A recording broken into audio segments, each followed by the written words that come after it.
Hello everyone and welcome back to Let's Play Batman. In the last part, we did the first 3 stages and now we're actually gonna finish the game if it's not obvious by the title. Really, this game probably could have been one part, but considering the fact that the first part unedited was about an hour, second part, about 40 minutes. Yeah, the death count was real, but the amount of time to get from one death to another because I was taking my time being patient, not so much. Because I get overly cautious when I'm actually not recording myself. For some reason, recording curse works in the opposite. You're supposed to be careful when you're recording because of the recording curse, but no, I get overly reckless generally. Unless something drops on my face and I can't possibly see it coming or react to it in time.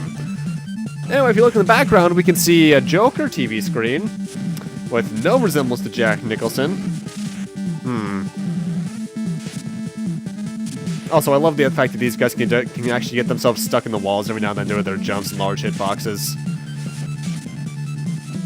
I really do hate these guys, though, if it's not entirely obvious.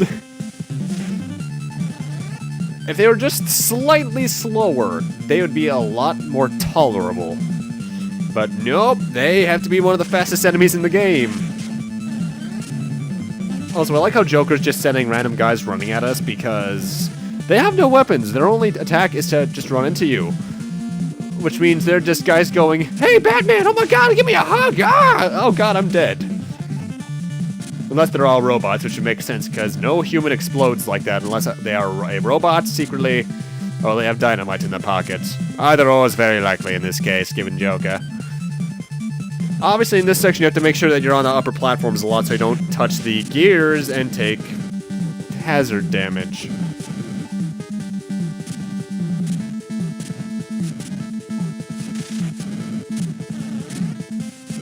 I do love this song, though. I know I mentioned it the last part, but this entire game's soundtrack is just all sorts of kick-ass. My favorite song isn't until the next level, but my god, it's still so good. Obviously, touching these gears damages you, so don't do that. Also, if I recall, yeah, I try and take my time to destroy this thing, even though this game suffers somewhat Mega Man syndrome, where if you exit, if you just move slightly to the left or the right, more often than not, the enemies will respawn. It's not as bad as in Mega Man, but it's still there. Seriously though, what section of Gotham is this supposed to be? Because I don't recall this in the movie at all. Neither do I recall the cave from the last part, unless that's supposed to be the Bat Cave. Well, levels 1, 2, and 5, I swear, are the only ones from the movie. Which, is, mind you, is better than some movie-based games. But not as good as others, like Cool World. That entire game is based almost directly scene for scene off the movie. I need to play that game again. I actually really like that. I just like Cool World in general. Some people I know say it's just but I think it's entertaining. Not the best movie licensed game, because honestly, this was back in the age when licensed games could actually still be very good. Nowadays, 9 times out of 10, licensed games, at least based off movies, are generally pretty bad.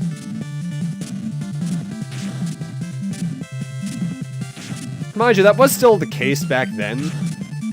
Just look at any of the movie-based games that the AVGN tends to play. A lot of those are just terrible.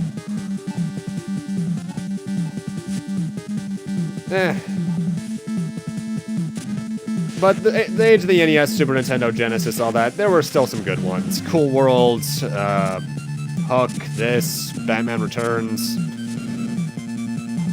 Other ones that I can't quite recall the name of at the moment. There were some decent ones.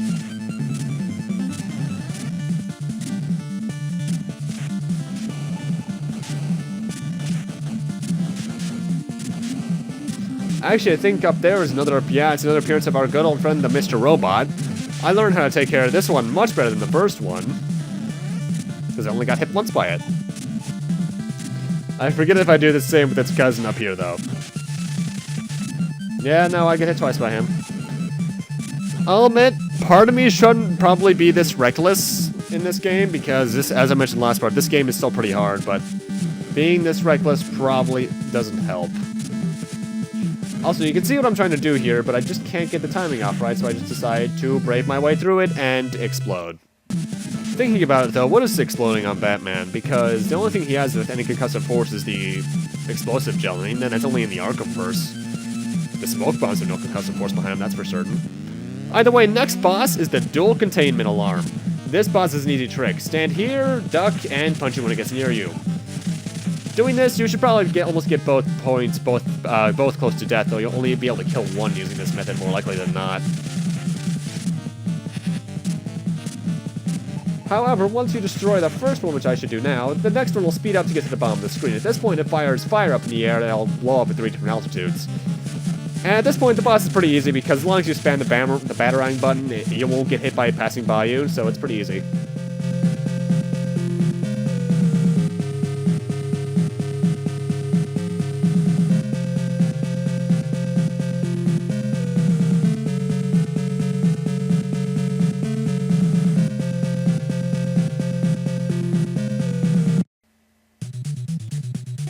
Favorite song in the game. Takes a while to start up, though, I will admit that much. Anyway, welcome to the only other stage based off the movie, really, aside from the first two. The Clock Tower, ripped right out of the final climax of the movie. Final climax, yeah, that makes sense. The climax. This is where the game likes to throw a lot of difficulty at you. Not so much in the stage, we'll see it when we get to the bosses, but there are some pretty cheaply placed things here. It's also where they really make you master the wall jump, as we'll see in about a minute.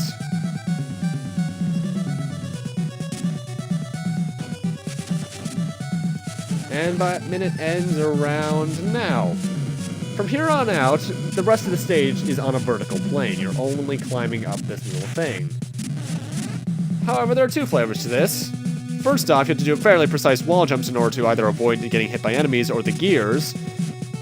Second off, you have to do mini wall jumps in between these two little blocks, you know, like this one, where you have to try and not hit, which is an incredibly precise, like, 2-pixel range. This is the level I always call bullcrap width. This is a bit of dick design. If there was maybe a slightly wider gap in between the two things, it would be a lot easier. Doesn't help that I absolutely hate these grapple hook guys here. They are... What hit me?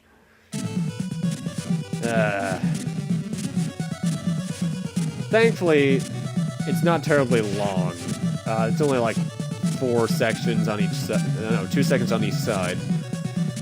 And towards the end, they just start to throw the flamethrower mooks at us, which... another easy way to take them out is not to use your weapon, but actually to just punch them as soon as you get up there. At least that's what works for me. I love this song, though. And really, once you're up here, you're pretty much done the stage. The boss is right to the right. Let's see who we got. Boss of 5-2, or boss stage 5, is another minor Batman villain, Firebug. He only has 2 attacks, the little punching, and the, apparently. This is honestly an easy boss as long as you can spam your Batarangs correctly. However, at the moment he gets too close, try and walk away so he doesn't hit you with his Kamehameha. Greetings, Batbrain. Are you ready to meet your destiny? But that's a PlayStation 4 Xbox One game. We're on the NES. True final boss of the game is the Joker. Jump immediately because he fires his gun at you, which does like 3 or 4 damage. Aside from that, he only has one other attack, and that's to summon lightning, which I don't recall him ever having that ability in the game. Or in the books, or the movie. Really though, just spam Batarangs, and when you get low enough on them, just hit him in the knees. He goes down fairly quickly. I like that they brought in his gun from the movie, though. Nice little touch, that giant-ass handgun that took the Batwing's wing off. I know you murdered my parents. Now you'll dance at the devil in the pale moonlight. And Batman breaks his code.